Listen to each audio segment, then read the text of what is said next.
Hey everybody, it's Audrey from Audrey Approved. Today we're going to do a wrap up of all the books that I read with my dad in 2024. We have a father-daughter book club.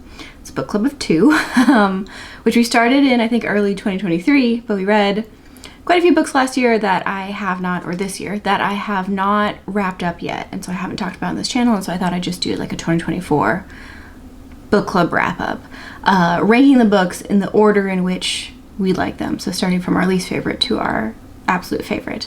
My dad and I, I'd say, have very similar taste when it comes to nonfiction, although he reads a little bit more maybe economics or politics than I do. And then we overlap decently in historical fiction and sci-fi, but he's not a fantasy reader. He's not a big literary fiction reader, and so these choices reflect that. I think one thing that's really cool that's coming out of a lot of the, I guess, the data that we've collected from this book club is that we have very similar taste. Only one book this year had more than a 1-star or a 1-star difference between them. So if I gave it a 5-star, he gave it a 4-star, but everything else, we were within half a star point of each other. And so we both very frequently thought very similar about some of these books. And so I'm going to rate these by average rating, again, going from low to high. But yeah, I don't know. I thought it'd be fun. He's also not going to be in this this video, but I have pulled some of his quotes from his reviews that he writes on Goodreads, so you'll get a sense of what he thought as well. Our least favorite book was Doppelganger by Naomi Klein. This is a book that both of us DNF'd. It was the only book this year that both of us DNF'd. And this book first came on my radar because towards the end of each year, there's always a few books that pop up on different people's end of the year lists, and so even if I had seen them before, I kind of am more aware of them. And so there's two books that that came across my radar at the end of 2023 that I put on this book club list. So this was one of them. The other one I'll talk about later. We liked it a little bit more. But Naomi Klein's Doppelganger is very popular. It's kind of an odd one to describe. She uses the context of her being confused with Naomi Wolf, her doppelganger, but then she goes into a lot of like identity politics and our kind of digital selves.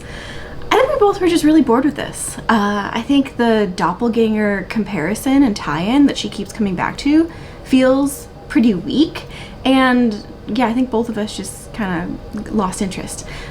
That being said, I have watched or read reviews from people that I trust that did really enjoy this book, and when they talk about the book, I'm like, oh, that sounds pretty good. So I don't know, maybe I'll try it again, maybe I won't, but this was one that, yeah, we both ended up putting down. The 2+ section covers books that were higher than a 2 but less than a 3-star on average. The first I want to mention is The Name of the Rose by Umberto Eco, which I also DNF'd. This is the other book that I DNF'd. My dad gave it 2.5 stars. This is advertised as like a monks meet a monastery meets a murder meets some element of like religious doctrine, and I just found it really slow and really hard for me to kind of get pulled in and get invested in the storyline. My dad did finish it. He said, quote, "It's an easy book to abandon. The beginning is abysmally slow and it takes forever to get to the sex." So yeah, I don't know. I don't feel too bad about DNFing this one, but yeah, I wish it was a little bit more fast-paced. I thought it would be a hit with me, but it was not. The lowest rated book that we both read was The Last Ranger by Patrick Heller, which is advertised as I wrote it down, a lush and vivid mystery set in Yellowstone National Park, which is advertised as following like a park ranger, and he comes in conflict with these illegal hunters that are hunting the very famous wolves of Yellowstone. But I think this book had like an identity issue because is it a piece of literary fiction? Is it a romance? Is it a mystery? I think in trying to do all of these things, it managed to do none of them very well. And so we were both kind of frustrated with the character development and the plot choices that happened in this book. There were two things that my dad really liked about it. One, he liked that it reflected some of the challenges of being a national park ranger, which I do agree with. And then he also really likes reading books that take place in places that he has already been before. So we've done like a family trip to the Lamar Valley in Yellowstone National Park before, so he thought that aspect was cool. But yeah, overall, this was a bit of a miss for both of us. Krakatoa by Simon Winchester was also a bit of a miss for us, although my dad has gone ahead and read more books by Simon Winchester in this past year, so maybe not a total miss. This follows the eruption of Krakatoa in Java, Indonesia in, I think, 1888, which was a volcano that triggered a tsunami, which killed, I think, just under 40,000 people, so a lot of people. And again, I love how my dad described this book. Quote, "If you don't focus, you'll miss the part where the author talks about Krakatoa," which is very true because it is such a piece of rambling nonfiction. Simon Winchester talks about, like, in order to talk about the eruption has to do with plate tectonics. So in order to talk about the plate tectonics, he talks about the entire history of how we learned about plate tectonics. There's a lot in here about Dutch colonization. There's stuff in here about biodiversity after an eruption happens. But the one thing that it doesn't talk a lot about are the people that died. And so for a book about natural history or a natural disaster, it was one of the most dehumanized versions of a natural disaster story that I have ever read. There were parts that were interesting, and there were parts that were definitely a lot more dull, in my opinion. But overall, I think we were both taken aback by how rambly and wandery this is. And that's coming from somebody who enjoys a good kind of diversion in her nonfiction. Rounding out the bottom three is Rocket Men by Robert Kurson, who is an author that I have had both really good and really bad luck with in the past. I've given 5 stars and a DNF to his other books, and this one kind of sits right in the middle for both of us. This is about the Apollo 8 mission, which was a NASA mission to orbit the moon, not land on it, but orbit it. And my dad described it as being written kind of like a school report, which I agree. And I don't know, it almost felt like the author went to the 3 astronauts that were on Apollo 8 and was like, hey, if you give me access to you to be able to write a book about you, I'm going to write like a really positive book about you. It was just, I don't know. I don't want to say overly positive, but it felt kind of fake in certain sections. I'm not quite sure how to explain what I'm saying. And so maybe inauthentic. I'm not quite sure. I don't know. I just didn't like the tone of this. It just really kind of didn't hit with me. And there were, I guess, 3 things that my dad and I agreed on when we talked about this book. One, Apollo 8 made a lot of technological advances that really set the stage for later Apollo missions. So there's a big jump in technological ability. 2, NASA is a boys' club. It probably still is, but hopefully to a much lesser extent. But it was very much a boys' club in the time of Apollo 8. And thirdly, and maybe the biggest thing I took away, was that it probably would have sucked to be a 1960s housewife married to an astronaut, because I just felt really bad for the women in this book. I don't know. I feel like they sacrificed a lot just so their husbands could, I don't know, achieve their dreams. I don't know. This was kind of it was a miss. We didn't enjoy this one very much, and we had better luck with Robert Kurson's other books, which were Shadow Divers. That's the other book that we really, really enjoyed by him in the past. 3-star reads. These are reads that were fine. You know, they were decent reads. The first is The Little Book of Economics by Greg Ip, which is definitely the least exciting book from this year's picks. It was, I mean, it reads how it looks, how the cover looks, how the title looks. I would say that it provides a decent overview of macroeconomics, but more importantly, it let us have kind of an interesting conversation about the role of the Treasury and politics. We read this around the time of the election, and I guess a little bit on like the 2008 financial crisis. And so good discussion from it, but not an exciting read. Everest Incorporated by Will Cockrell was actually a 3-way book club between myself, my dad, and my boyfriend. And this has to do with the history of commercial climbing and guiding on Everest. So nowadays, most people will pay a guide in order to hopefully take them to the top of Everest. And sometimes you're paying up to $100K. You're paying a lot of money in order to get guided up. And so the role of the guide is to keep you safe, but also kind of to get you to the top. And so sometimes keeping you safe and getting you to the top don't always align with each other. And so there's a lot of discussion about that kind of conflict with guides and with guiding companies and how each company approaches it differently.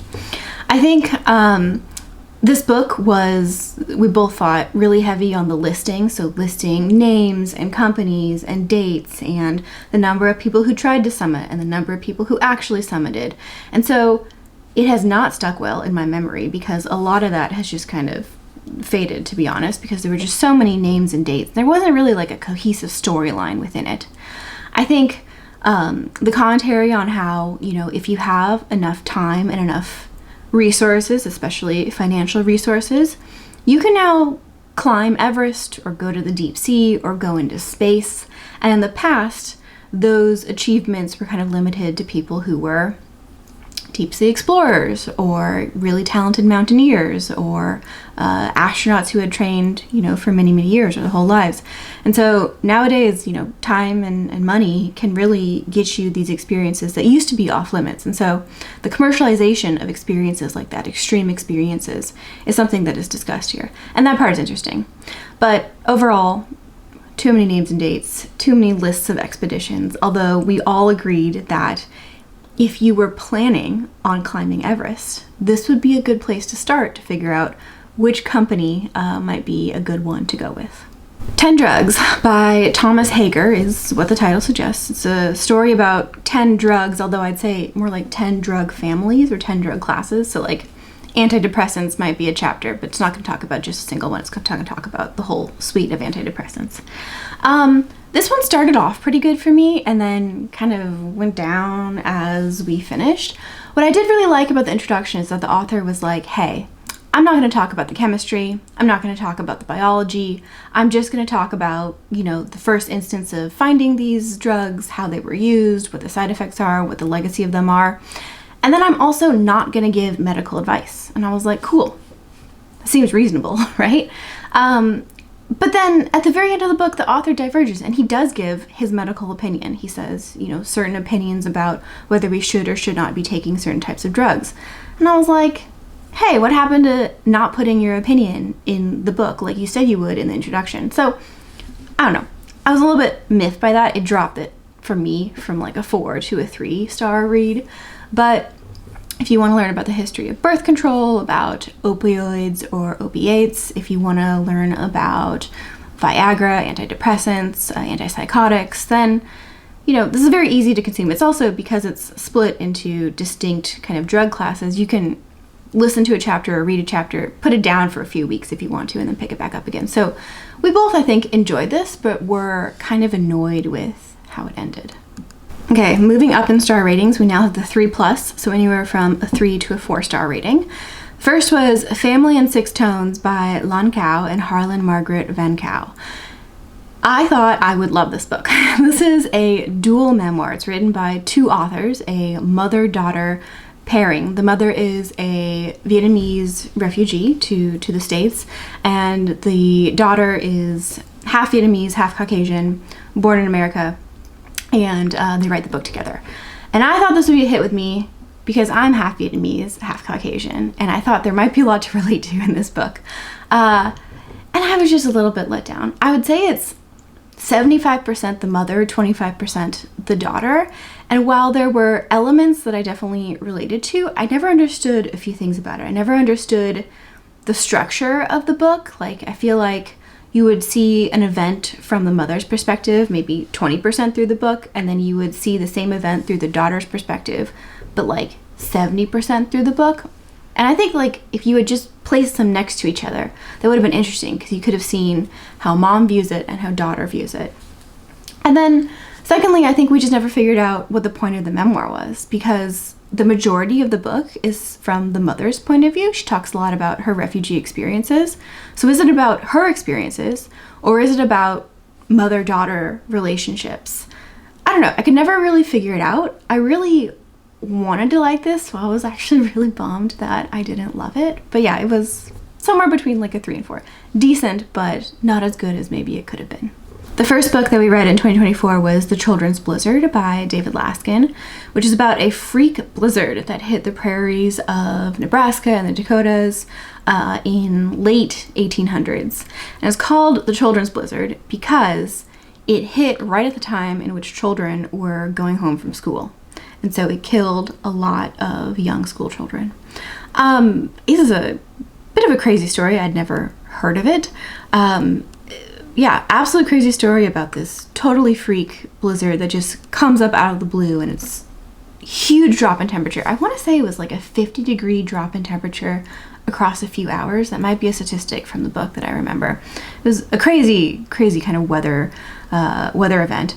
And I think that while the author does do a lot of what I like, which is humanize many of the victims and talk about them, he switches between a lot of different families. And so it took me quite a while to remember who the different family members were, because we kept switching between different families and different experiences. And so that aspect, I kind of wish that he had chosen less people to follow and less stories to tell, to make more of an emphasis on those stories. But overall, I think we did enjoy this. It has a lot of diversions, per usual, I guess, in the nonfiction that we pick. There's some into the history of settlers in that region from Europe. There's also a little bit of history on weather forecasting, which I think my dad liked a little bit more than me. He likes reading books about weather. So overall, it was a decent read. I don't know if it stood with me a long time, but I did really enjoy this. Okay, I mentioned earlier that Doppelganger was one of 2 books that piqued my interest at the end of 2023. So the other book that made a whole bunch of lists that really kind of, sparked some interest for me was The Best Minds by Jonathan Rosen. And this is a book that has really marinated well in my brain. There's always a few books each year where I finish them, and usually how I feel about a book will either stay the same or maybe slightly decrease over time, because I don't know, it's been further time since I've read it. This is one of those books where the more time it has been since I've read it, the more I like the book. But this made a whole bunch of lists last year. This is about the author's childhood best friend, Michael Lauder, who was a very talented student. He went to Yale Law School. He became a lawyer. And he also suffered from schizophrenia. And so he was in psychotic wards. He was hospitalized, and ultimately ended up with him murdering his fiancée and their unborn child. But this is not a true crime story. I think if you want true crime, do not read this. It's more about changing legislative and political and cultural thoughts about mental health across this time period from, I say, the 60s onwards.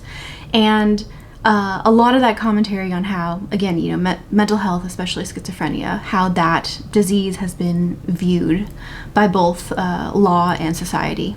There's some really beautiful writing in this one. I thought the writing was actually really good.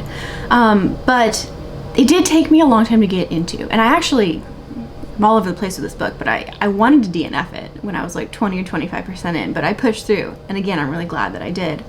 But the beginning especially starts with a lot of references to their childhood. And I think if you're a boomer, this is my dad, he's a boomer. He was like, if you're a boomer, you're going to recognize it. You're going to recognize all the cultural implications and the references. As a millennial, I did not recognize many of those things. And so it was really hard for me to kind of get involved into the book in the very beginning, but I was way more invested in it in the later half. So yeah, I would definitely recommend The Best Minds. We both really enjoyed it. I ended up enjoying it a little bit more than him. But yeah, I was really glad that this one had come across my radar last year. The only 4-star read that we have is the one that we just finished in December. We just had this book club, and it is Van Gogh by Stephen Naifeh and Gregory Whitesmith, which is a 45-hour audiobook, 975-page biography of the artist Vincent van Gogh. And I would say that if you want to know about why Van Gogh's art is so popular, how he is kind of represented in popular culture, if you want to know about his legacy, you should not read this book.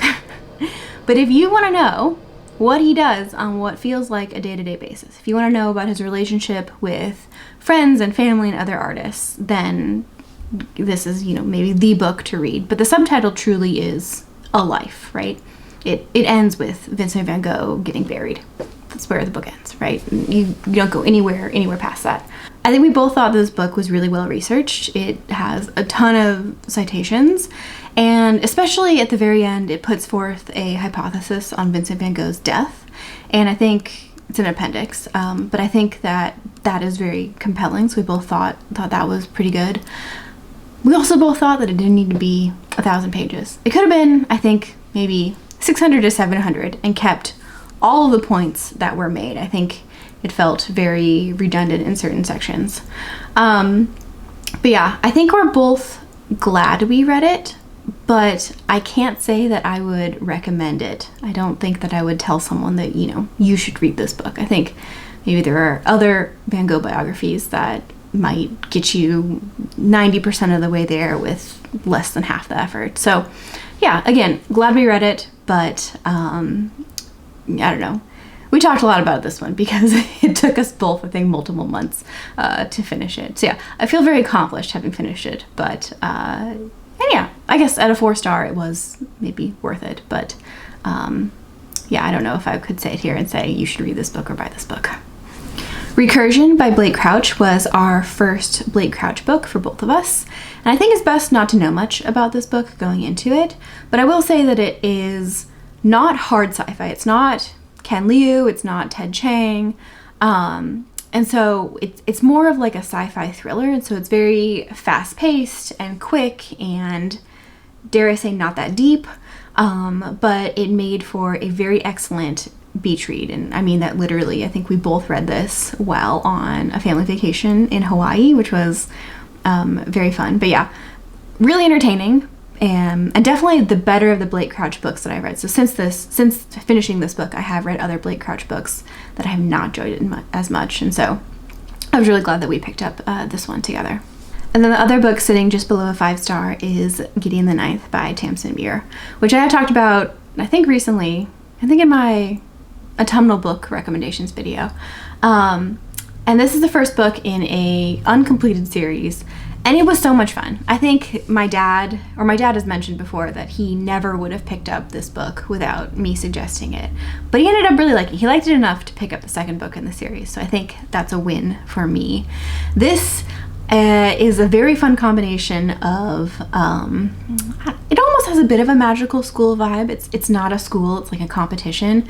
But there's a lot of humor, there's a little bit of gore. It's not horror, but there's a little bit of gore. There's skeletons, there's necromancy, there's, different warriors, and I don't know, it just was a ton of fun. I thought it was just so much fun, especially the humor. The humor is very modern humor, but I just really enjoyed it. This first book, I think, feels a lot more like fantasy than it does sci-fi, but later books, lean a lot more into sci-fi. So this is another really big hit. We had 2 fiction books, actually 3 fiction books, that were in the very top 3. And that number 1 spot goes to The Children of Hurin by J.R.R. Tolkien, which is the only book that we both gave 5 stars to out of the whole year. I gave 5 stars to Gideon the Ninth, so that was the other one that I gave 5 stars to, but he did not. He gave it 4. But Children of Hurin is, we thought, an excellent read. It is, I think we both think that it is the best book outside of Lord of the Rings that we've read from Tolkien, although neither of us have read his full backlist. And it's a very different story to the one that you might be familiar with Frodo. It's very different in setting, so it's set in a different age, so well before the events that occur in Peter Jackson's films. The characters are all different, and I think most notably the tone is very different. It's a lot darker. I think Lord of the Rings always manages to have a bit of a hopeful note, and especially the movies lean very hopeful. This one is a lot different. I think it leans a lot darker, and so that made it, I think, very interesting and intriguing, especially to talk about later. I'm not going to talk about the synopsis because I think, again, there are elements that are best walked into unknown, but I do think that if you're a casual Lord of the Rings reader, you might want to do a little bit of background reading on this book, not to get spoilers, but just to get a sense of where it's happening and what's occurring in Middle-earth at the time. Because again, you don't get a lot of context. You're kind of expected to know a little bit of the history of what's been happening in Middle-earth. But yeah, we both really enjoyed it. It was decidedly the winner of 2024 book club. I feel like I've been talking really fast. Those were, I think, 14 or 15 books, so quite a few books to talk about, and some of these had really good discussions. Some of them had, I guess, less to say about them, but all in all, I think it was a decent year. My dad When I asked my dad what he thought of the past reading year and our book club, he said, quote, "Didn't pick very many good ones," unquote, which is, I don't know. Our average score was like a 3.5, although I think we both are slightly harsher raters than maybe the average Goodreads reader. But a 3.5 I think is maybe respectable. Hopefully next year we can bump it up a little bit higher and pick a few more hits. We have picked the first 6 books of next year, and so I think I've already started the January one. But yeah, I hope maybe I've given you some inspiration on what to read, whether with your family members or not. But yeah, I hope you guys are doing well, and I'll see you next time. Bye.